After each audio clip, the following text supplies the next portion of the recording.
રાજકોટ જિલ્લામાં ભારતીય જનતા પાર્ટીના સંગઠન માળખાની જાહેરાત બાદ પ્રમુખ પદને લઈને ચાલી રહેલી અફવાઓ પર વિરામ મુકાયો છે। 27 જાન્યુઆરીએ જિલ્લા ભાજપનું સંગઠન માળખું જાહેર થયા બાદ પ્રમુખ બદલાઈ રહ્યા છે તેવી ચર્ચા રાજકીય વર્તુળોમાં ઉઠી હતી, પરંતુ 31 જાન્યુઆરીએ યોજાયેલા કાર્યક્રમમાં હાલના જિલ્લા પ્રમુખ અલ્પેશ ઢોલરિયાને યથાવત રાખવામાં આવ્યા। કાર્યક્રમ દરમિયાન અલ્પેશ ઢોલરિયાને સાફો પહેરાવી સન્માનિત કરવામાં આવ્યા અને કટાર અર્પણ કરવામાં આવી। આ સાથે જ નવા નિયુક્ત હોદ્દેદારોએ ઢોલ નગારાના તાલે પદગ્રહણ કર્યું। જિલ્લા કક્ષાએ 8 ઉપપ્રમુખ, 3 મહામંત્રી તેમજ 8 મંત્રીની જાહેરાત કરવામાં આવી છે। અલ્પેશ ઢોલરિયાએ આગામી ચૂંટણીમાં તમામ હોદ્દેદારોને સાથે રાખી ચૂંટણી લડવા આહવાન કર્યું। આ પ્રસંગે પૂર્વ જિલ્લા ભાજપ પ્રમુખ નાગદાન ચાવડા પણ હાજર રહ્યા હતા। તેમણે ઢોલીને નગદ રકમ આપી નવા હોદ્દેદારોના વધામણા કર્યા, જે ઘટનાએ કાર્યક્રમમાં ખાસ ધ્યાન ખેંચ્યું। આમ રાજકોટ જિલ્લા ભાજપના નવા સંગઠન માળખામાં રિપીટ થિયરી જોવા મળી છે, જેમાં મહામંત્રી પદ પર 3 હોદ્દેદારોને રિપીટ કરવામાં આવ્યા છે। આ ઉપરાંત ઉપપ્રમુખ પદ પર રીનાબેન ભોજાણીને પણ રિપીટ કરવામાં આવ્યા છે।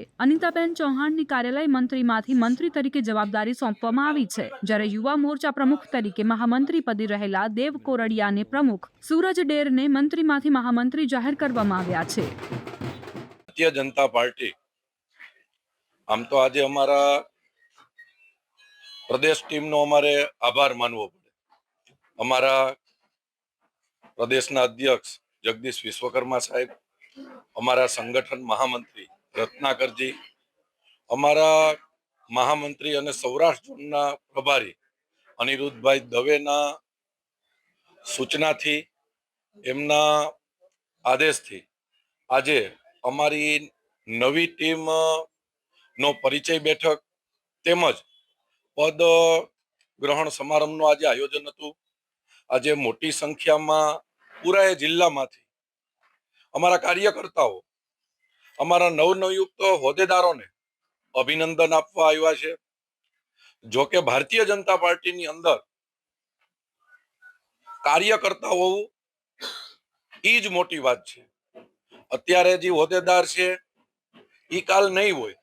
આજ હું અહીં જવાબદારીમાં છું, કાલ નો પણ હોઉં, પણ ભારતીય જનતા પાર્ટીનો કાર્યકર્તા ક્યારેય મળતો નથી।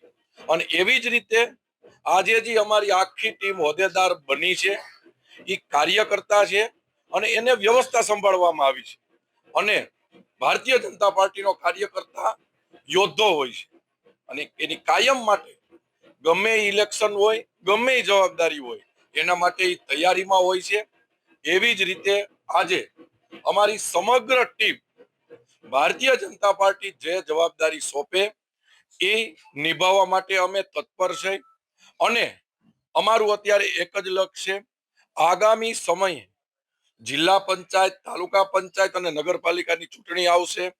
જે મુઠ્ઠીની તાકાત હોય એમ અમે બધા જ હોદ્દેદારો એક બની સમગ્ર રાજકોટ જિલ્લાના ભારતીય જનતા પાર્ટીના કાર્યકર્તાઓ એક બની આગામી ચૂંટણીના મેદાનમાં ઉતરશું। અને અમારા માટે તાલુકા પંચાયત, જિલ્લા પંચાયત ચૂંટણી એ મોટી વાત અમને દેખાતી નથી। એનું કારણ એ છે કે ભારતીય જનતા પાર્ટીના કાર્યકર્તાઓ પાસે અમારું શીર્ષ નેતૃત્વ એટલે કે નરેન્દ્ર મોદી સાહેબ, આપણા ગૃહમંત્રી અમિત શાહ સાહેબ, અમારા રાષ્ટ્રીય અધ્યક્ષ નીતિન નવીનજી સહિત આગેવાનોએ જે અમને એટલી બધી યોજનાઓ રૂપી અમને હથિયારો આપ્યા છે કે એક એક યોજના લઈ અમારા આગેવાનો બધા જ અમે બુથ સુધી, નીચે સુધી જાશું અને રાજકોટ જિલ્લો મજબૂત થાય, ગુજરાત મજબૂત થાય, ભારત દેશનું સંગઠન મજબૂત થાય અને છેલ્લે અમારા બધાનું એક જ નિશાન છે કે મા ભારતી પરમ વૈભવના શિખરે બેસે, આપણો દેશ મહાસત્તા બને, આપણો રાષ્ટ્ર મહાન રાષ્ટ્ર બને અને જે રીતે રામ મંદિર બન્યું, જે રીતે કાશી વિશ્વનાથ કોરિડોર બન્યો, જે રીતે હમણાં સોમનાથનો ઉત્સવ થયો, એવી રીતે સંસ્કૃતિ મજબૂત થાય, રાષ્ટ્ર મજબૂત થાય, એ આશય સાથે અમે એક એક કાર્યકર્તાઓ ભારતીય જનતા પાર્ટીને મજબૂત કરવા માટે કટિબદ્ધ છે અને મહેનત કરશું।